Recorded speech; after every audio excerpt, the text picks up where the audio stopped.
వరంగల్ జిల్లా రాజకీయాలు ఆసక్తికరంగా మారాయి. బీఆర్ఎస్ కి రాజీనామా చేసి కాంగ్రెస్ పార్టీలో కడియం శ్రీహరి చేరడంతో బీఆర్ఎస్ నాయకులు కడియంను టార్గెట్ చేస్తూ తరచూ విమర్శలు చేస్తున్నారు.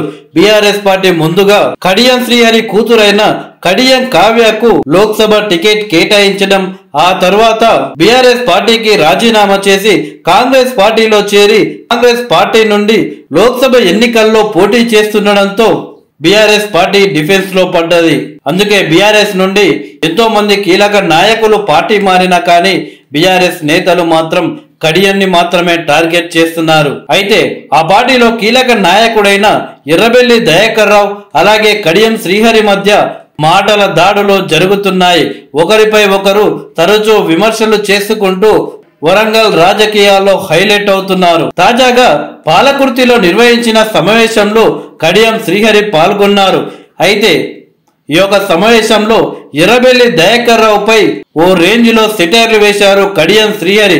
పాలకుర్తి ప్రజలకు నిజంగా నా శిరస్సు వంచి నమస్కారాలు తెలియజేస్తున్నాను.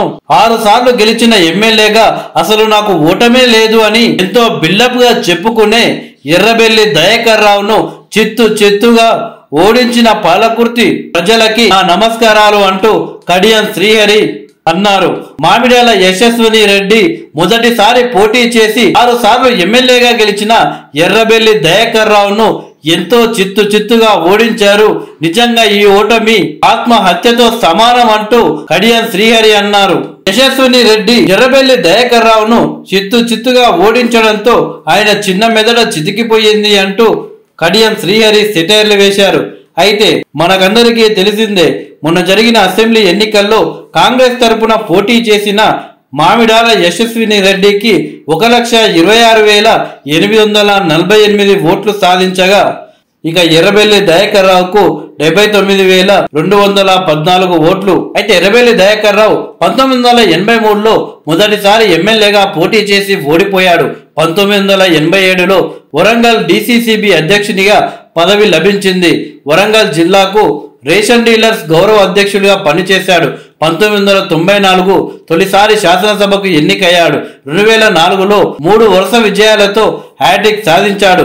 కానీ తెలుగుదేశం ప్రభుత్వం ఓడిపోవడంతో తీవ్రంగా నిరాశ చెందాడు ఎర్రబెల్లి దయాకర్ రావు. ఇక 2008 ఉప ఎన్నికల్లో కూడా వరంగల్ ఎంపీగా సిట్టింగ్ ఎంపీ తెలంగాణ రాష్ట్ర సమితికి చెందిన రవీంద్ర నాయక్ ను ఓడించి తెలుగుదేశం ఎంపీగా విజయం సాధించాడు.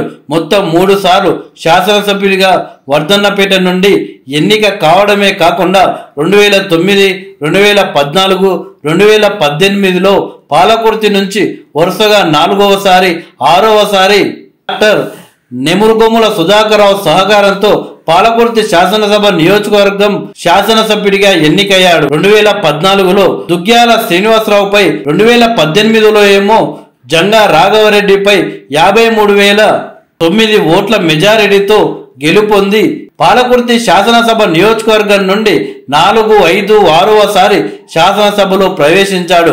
డబుల్ హ్యాట్రిక్ 6 సార్లు విజయం సాధించిన బహుకొద్ది మందిలో శాసనసభ సభ్యుల్లో ఒక్కడు ఎర్రబెల్లి దయాకర్ రావు. అలాంటి ఎర్రబెల్లి దయాకర్ రావును మొట్టమొదటిసారి పోటీ చేసి మామిడాల యశస్విని రెడ్డి చిత్తుగా ఓడించడం జరిగింది.